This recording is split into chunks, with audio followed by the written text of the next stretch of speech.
We have tried to put sex into a box that is about this big and tried to take the biggest energy that there is, the creation energy of every single one of us, the procreative energy that makes nature go, and put it in a box and say sex is only about what happens when two people are naked in a room, and that's it. And let's put it in that box and let's keep it over there and let's not talk about it. The reason that sex is so confusing is because we have put it somewhere that is like ridiculously too small for it to ever fit.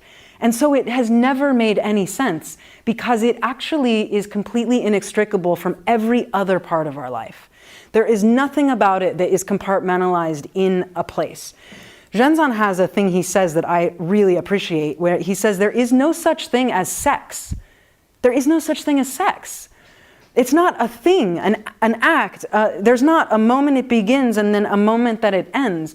It's actually connected to this thread of life that moves through everything that we do that isn't something we particularly conceive of as sexual. It moves through every bit of our life, of our creativity, of the way that we move in the world.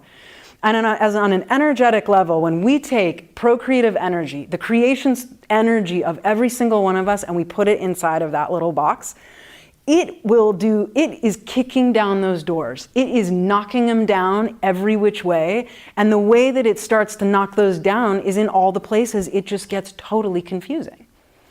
It's sexuality saying, I don't belong here. I am way bigger than this. No wonder I don't make sense.